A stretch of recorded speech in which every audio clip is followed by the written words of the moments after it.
आज का टॉपिक है एटम या परमाणु। परमाणु क्या होता है? परमाणु को समझने के लिए इससे पहले क्या देखेंगे कि मैटर पदार्थ क्या होता है, क्योंकि परमाणु की परिभाषा ये बोलते हैं कि पदार्थ का वह छोटा से छोटा रूप जिसको और आगे विभाजित नहीं किया जा सकता है। ठीक है, तो पदार्थ को देखने के लिए पहले क्या जानना होगा कि मैटर का कॉन्सेप्ट क्या है।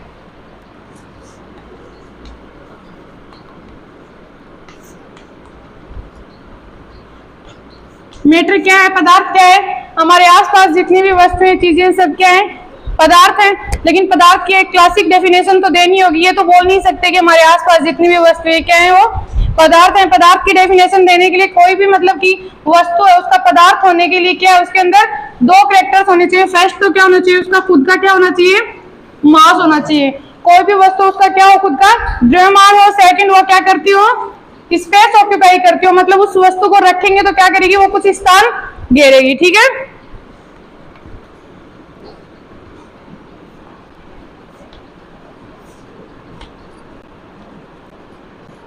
स्पेस ऑक्यूपाई करेगी। जैसे ये डस्टर है, ठीक है, ये क्या है, एक पदार्थ है, इसका खुद का क्या है, एक मास है।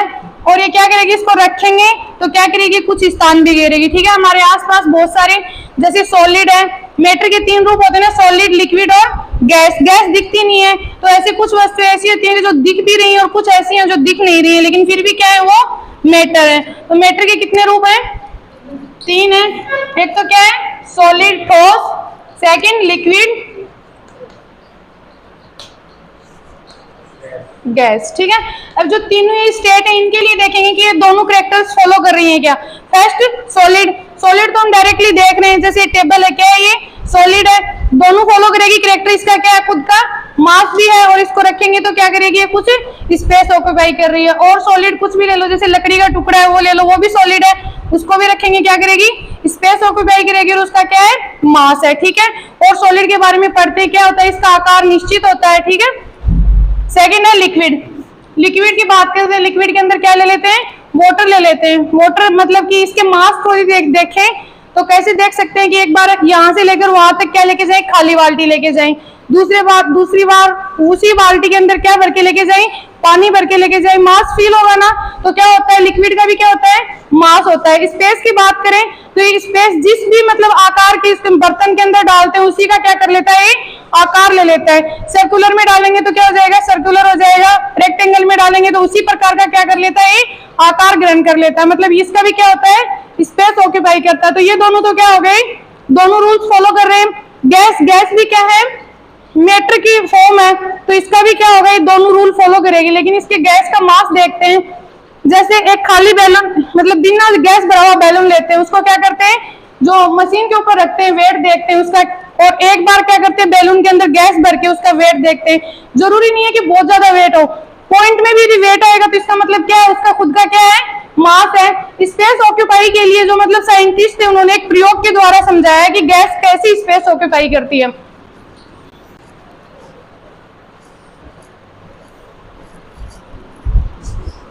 क्या लिया, एक गिलास लिया, गिलास का जो बॉटम था, बॉटम के अंदर यहाँ पे क्या लगा दी, रुई भर दी गिलास के अंदर, यहाँ पे कॉटन। ठीक है, अब इस गिलास को एक टब लिया, टब के अंदर पानी से भरा हुआ इतना पानी था, उस टब के अंदर इतना पानी वाला क्या ले लिया, कि टब ले लिया, उसमें गिलास को पूरा क्या कर दिया, उल्टा करके डबो दिया, पूरा इन्वर्टेड है। ठीक है, पानी कहां तक भरेगा इसके अंदर, इतना ही पानी जाएगा, ऊपर तक नहीं जाएगा। ठीक है, आगे वाले नेक्स्ट में इन्होंने यही टब था, यही गिलास था, कॉटन भी लगी हुई थी।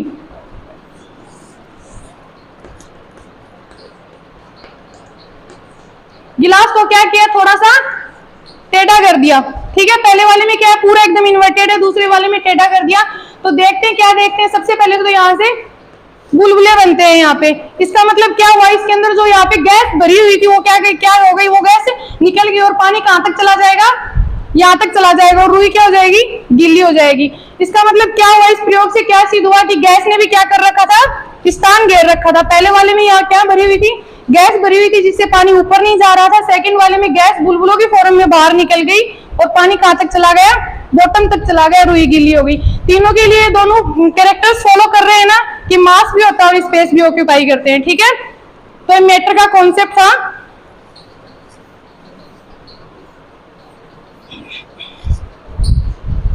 मैटर से क्या समझेंगे अब, एटम।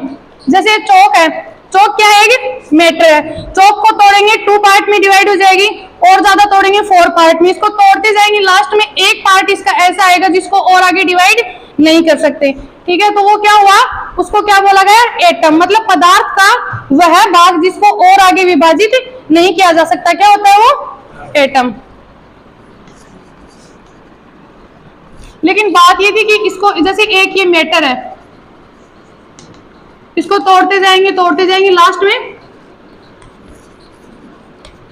इतना छोटा पार्ट आ जाएगा जिसको और आगे डिवाइड नहीं कर सकते। क्या बोल सकते हैं, एटम की स्मॉलेस्ट यूनिट क्या होगी, मैटर की, सॉरी ये मैटर है, मैटर की स्मॉलेस्ट यूनिट क्या हो गई, एटम। एक एटम से मैटर नहीं मिलती, बनती। 2 या 2 से अधिक मतलब एटम आपस में मिलेंगे, किसका निर्माण करेंगे, मैटर का। मींस क्या हुआ, जो एटम है अकेला, वो उसका क्या हुआ, अकेला एग्जिस्ट नहीं करता, आपस में क्या करते हैं, कंबाइन होते हैं। एटम की स्मॉलेस्ट यूनिट क्या होगी, मैटर की, सॉरी मैटर की स्मॉलेस्ट यूनिट एटम। एटम की डेफिनेशन, पदार्थ का वह छोटा से छोटा भाग जिसको और आगे क्या नहीं किया जा सकता, विभाजित नहीं किया जा सकता। अब एटम के कॉन्सेप्ट को, इसकी हिस्ट्री देखेंगे तो डिफरेंट क्या क्या आए थे, अलग अलग फिलोसफर्स आए थे, इन्होंने अपनी अपनी थ्योरी दी थी। सबसे फर्स्ट फिलोसफर्स थे कौन थे, इंडियन फिलोसफर्स थे, नाम था उनका महर्षि कन्नड़।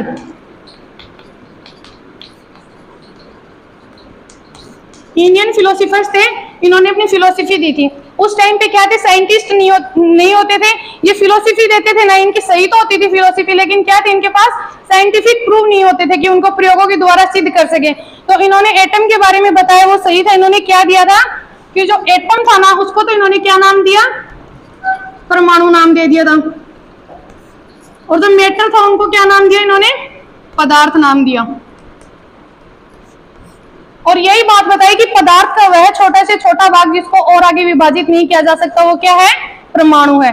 इन्होंने यही बताया था, एटम को क्या नाम दिया, परमाणु, और मैटर को क्या नाम दिया, पदार्थ। फिर उन्होंने एक देसी सा प्रयोग किया, एक चावल का दाना लिया, उसको चबाया, फिर मुंह से बाहर निकाला, फिर से चबाया, फिर मुंह से बाहर निकाला। उन्होंने देखा कि लास्ट में इतना छोटा पार्टिकल बन गया था कि उसको और आगे विभाजित नहीं किया जा सकता।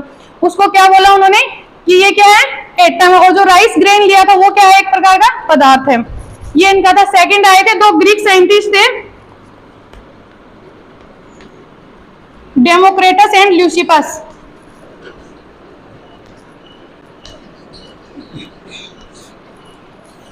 इनकी बात वही सेम बात थी कि जो मैटर है उसका क्या, सबसे छोटा वह भाग जिसको और आगे फर्दर डिवाइड नहीं कर सकते।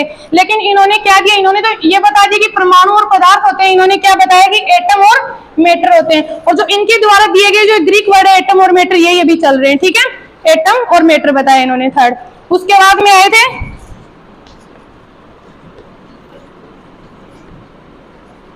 थर्ड साइंटिस्ट है कात्यामा। इन्होंने बताया कि जो बाकी बता रहे हैं फिलोसफर्स अपनी अपनी फिलोसफी कि भाई एटम है, मैटर का स्मॉलेस्ट पार्ट क्या है, एटम है, जिसको और आगे डिवाइड नहीं कर सकते। ये बात तो सही है, लेकिन क्या मैटर है ये अकेला एग्जिस्ट कर पाता है, मतलब इतना छोटा पार्टिकल है जिसको आंखों से देख भी नहीं सकते, क्या ये अकेला इसका कोई अस्तित्व है।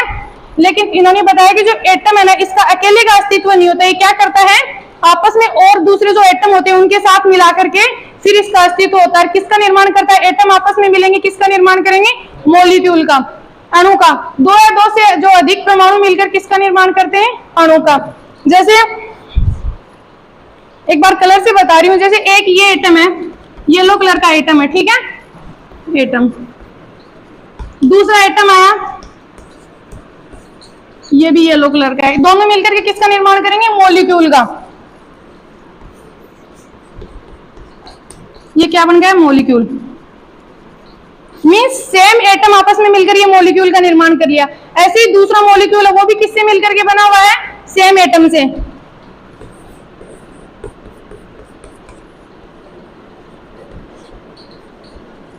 कि ये भी क्या है, येलो एटम वाला मॉलिक्यूल है, ये भी येलो एटम वाला मॉलिक्यूल है। ऐसे विभिन्न जो मतलब मॉलिक्यूल मिलेंगे, जब वो सेम एटम से मिलकर के बने हुए, किसका निर्माण करेंगे, एलिमेंट का निर्माण करेंगे। और यही एटम यदि अलग अलग होते, जैसे एक ये वाला एटम है, ये येलो है और दूसरा क्या है, व्हाइट है, इससे जो मॉलिक्यूल बनेगा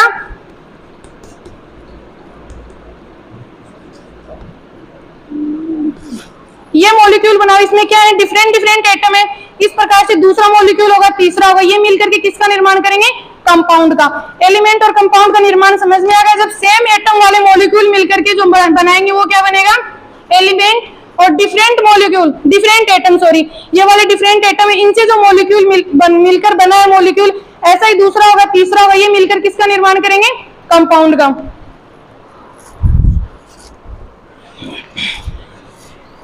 इनकी थ्योरी होगी। थ्योरी के बाद में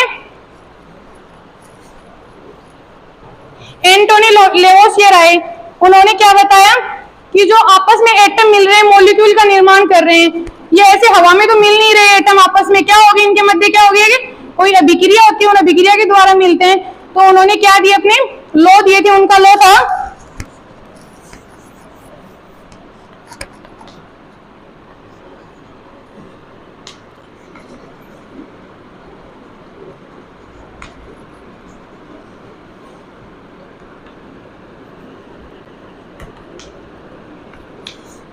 केमिकल कॉम्बिनेशन का मीन्स, जैसे ए एटम है, दूसरा बी एटम है, ये दोनों में क्या हो रहा है, इनके अंदर कॉम्बिनेशन हो रहा है, रिएक्शन हो रही है, तीसरा क्या बनेगा इसके अंदर, सी बनेगा।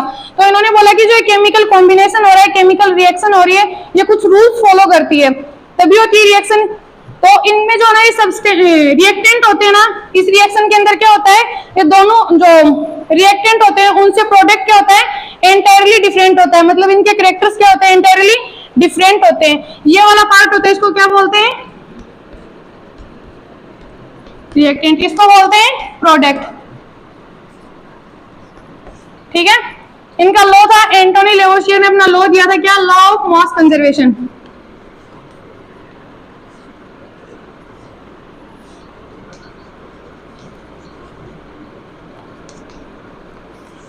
नाम से स्पष्ट है, क्या, द्रव्यमान संरक्षण का नियम। मींस अभिक्रिया में भाग लेने वाले जो रिएक्टेंट होते हैं ये, और बनने वाला प्रोडक्ट, इन दोनों का क्या होता है, मास। रिएक्शन मतलब रिएक्शन होने से पहले और रिएक्शन के बाद दोनों का मास क्या रहेगा, इक्वल होगा। न तो मास क्या होगा, नष्ट होगा, और न ही नया मास प्रोड्यूस होगा। जैसे इसका मास मतलब रिएक्शन से पहले ए और बी दो मॉलिक्यूल, इनका मास क्या है, एक्स ग्राम है। रिएक्शन के बाद जो प्रोडक्ट बनेगा इसका भी क्या रहेगा, एक्स ग्राम ही रहेगा। इन्होंने तो बोल दिया था कि ये होता है, लेकिन क्या था, इन्होंने जो लॉ दिया, भाई लोगों ने बोला कि क्या प्रूफ है, तो इन्होंने क्या किया था, इसको प्रैक्टिकली प्रूव किया था एक प्रयोग के द्वारा।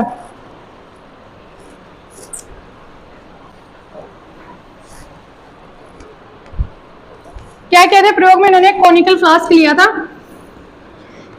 उसके अंदर क्या डाली, एक टेस्ट ट्यूब डाली, यहाँ पे इसके मुंह के ऊपर क्या लगाई, कॉर्क लगाई। ठीक है, ताकि ये धागा है, परख नली के मुंह से क्या कर दिया गया, एक धागे को बांध दिया गया, कॉर्क लगा दी ताकि ये धागा क्या रहे, टाइट रहे। तो स्टार्टिंग में टाइट था, तो परख नली क्या थी, एकदम सीधी थी। ऊपर क्या लगा दी, इसमें जो मतलब इसका वेट क्या आएगा, उसको मापने के लिए कितना वेट होगा। ठीक है, परख नली के अंदर इन्होंने भरा, इसमें तो भरा इन्होंने कॉपर कार्बोनेट,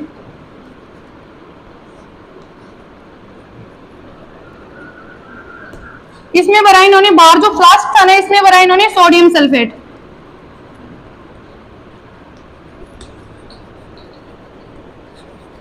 इतना सही ना, क्योंकि रिएक्शन होने से पहले क्या है, दोनों अलग अलग है। ये वाला क्या है, इसमें मिक्स नहीं हो रहा, परख नली वाला धागा है, कॉर्क टाइट है, तो ये धागा क्या है, टाइट है। ये अलग है, कॉपर कार्बोनेट और सोडियम सल्फेट। इन्होंने इस टाइम पे इनका मास देखा कि क्या है, एक्स ग्राम आया तब इनका मास। इसके बाद कॉर्क को थोड़ा सा लूज किया गया, धागा लूज हुआ, तो परख नली क्या हुई, थोड़ी टेढ़ी हुई, तो इनके अंदर जो कॉपर कार्बोनेट है किस में मिक्स हो गया, सोडियम सल्फेट में मिक्स हो गया। क्या बना, दोनों मिलके यहाँ पे इनको क्या दिया, नीचे एक प्रिसिपिटेट बन गया, अवक्षेप जमा हो गया। क्या रिएक्शन हुई, तो बना कॉपर सल्फेट और सोडियम कार्बोनेट।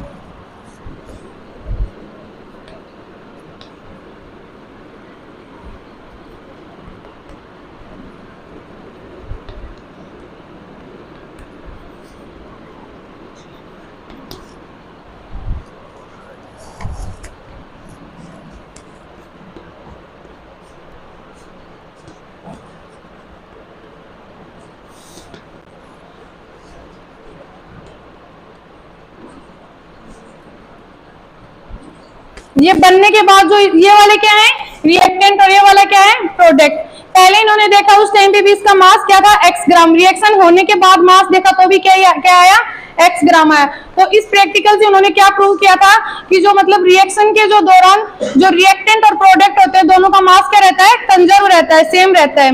जो रिएक्शन से पहले रिएक्टेंट का मास था, रिएक्शन होने के बाद जो प्रोडक्ट बनेंगे वो मास मतलब उनका मास भी क्या होगा, सेम होगा।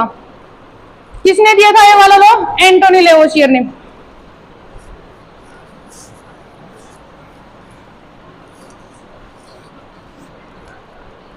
सेकंड दो लॉ दिए थे, फर्स्ट तो हो गया law of conservation of mass, second है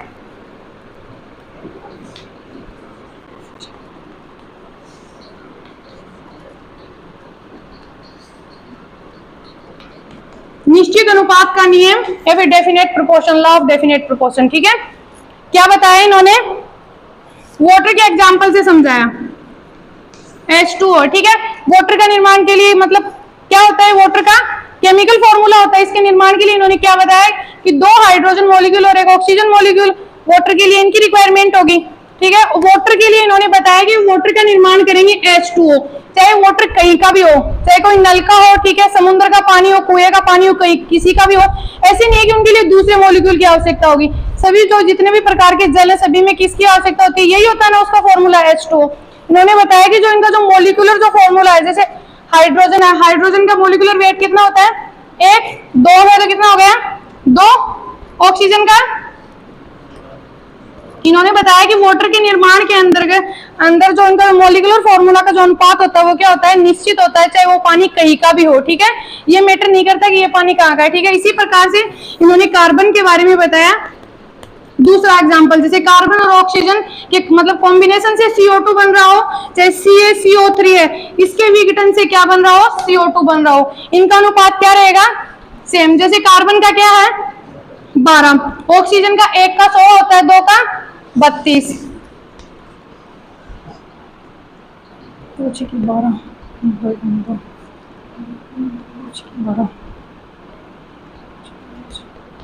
3 अनुपात 8। तो इन्होंने बताया कि CO2 का भी देख लो, चाहे कार्बन और ऑक्सीजन के कॉम्बिनेशन से बन रही हो, चाहे CaCO3 के क्या बन रही हो, डिकम्पोजिशन से बन रही हो, कार्बन और ऑक्सीजन का अनुपात क्या रहेगा, फिक्स रहेगा। डेफिनेट प्रोपोर्शन मींस निश्चित अनुपात में लेंगे ये बात, बस यही दो लो है इसके।